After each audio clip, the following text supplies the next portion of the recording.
Vždy na začiatku nového roka si dávame tie isté predsavzatia. Začnem s dietou, zarobím peniaze, budem cvičiť. Prečo do týchto predsavzatí nezahrnieme ozdravenie nášho ducha? Aby sme mohli nový rok začať s čistou dušou.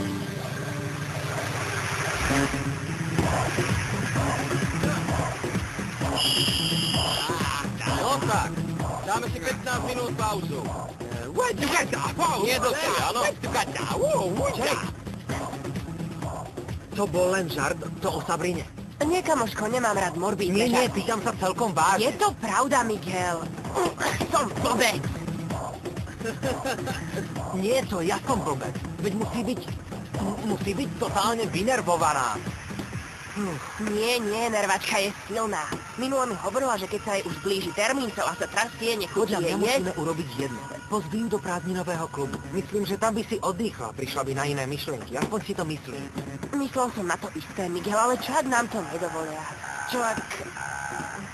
Ako to vieš? Pozri, ja sa to pokúsim vybaviť. A ty jej to povieš. Hm? Fajn. Dobre, Dobre, tak poď. zavolám jej. Zavolám jej. Hraj.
Nemáš tú loptu.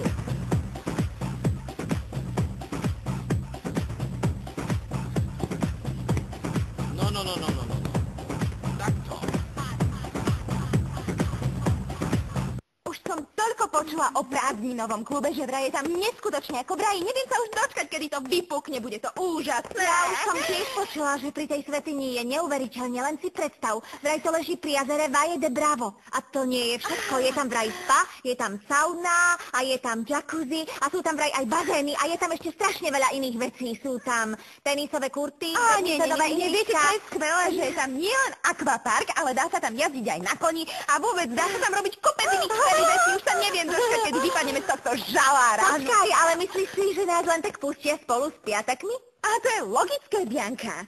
Jediné, čo musíme urobiť, je požiadať našich rodičov o povolenie a je to. No dobre, ale neviem, či mi to naši dovolia. No tak mne to naši určite dovolia, nemajú totiž na výber, vieš? Lebo inak im urobím taký cirkus, že to ešte budú 1000-krát ľutovať. Mňa naši určite nechajú ísť. No okrem toho, váš Dante vás predsa nemôže nechať ísť len tak samé s tými Čo, len piatakmi. pokojne, Lásko.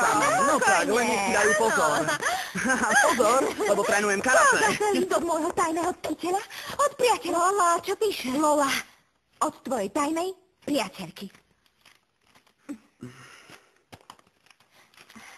Moja milá tajná priateľka, nedaj sa obrať o svoje ilúzie.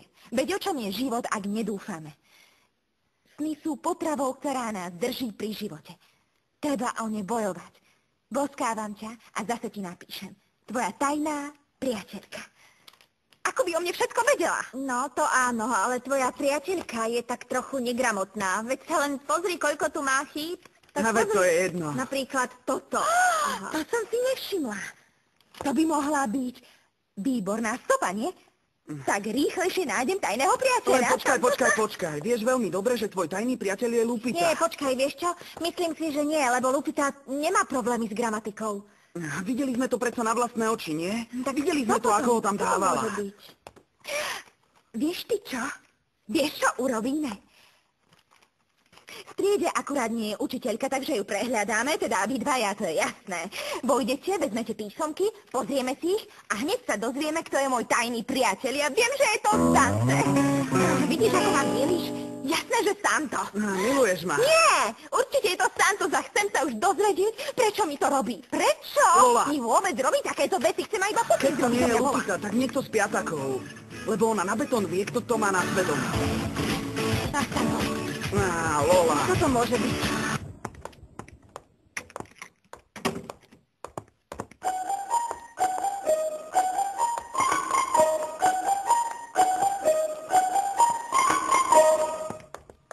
No tak, ako sa máš? Ja sa mám fajn, ďakujem. Myslel som si, že stráviš Vianoce v kruhu rodiny, tak ako si chcela. Áno, strávila som ich s rodinou. Vlastne sa už chystáme na nový rok, ako určite vieš. Skvelé. Áno. A predpokladám, že to, že tak zrazu chceš ísť s deťmi do prázdninového klubu, súvisí s tým, že chceš Robertu predo mnou chrániť, nie je tak? Predstav si, hádaš celkom presne.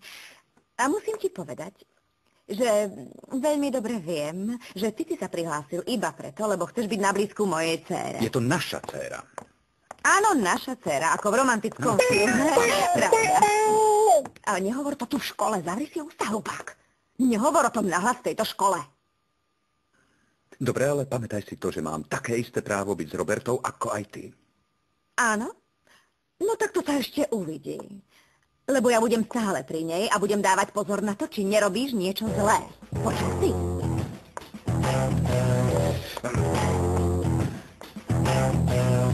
Čo mi to tu prosím zahovoríš?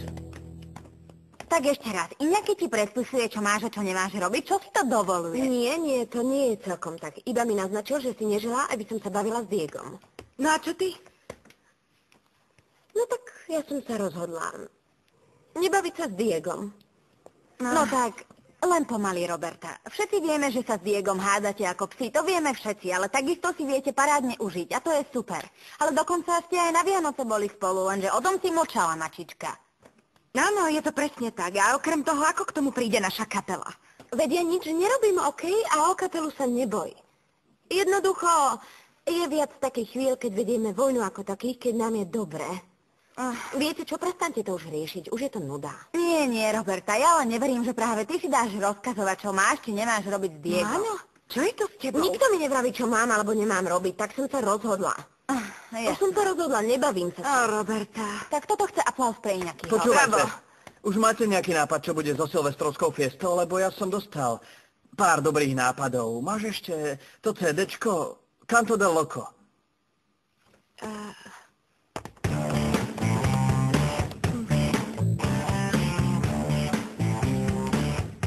Čo sa je zase stalo? Prosím? Dobre ste počuli. Ruším show na konci roka.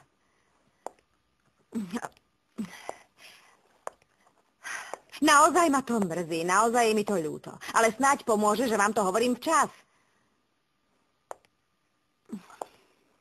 O Bože.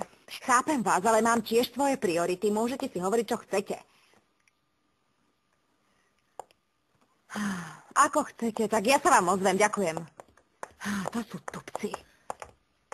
Alma, čo sa stalo? Volá ti Koluči.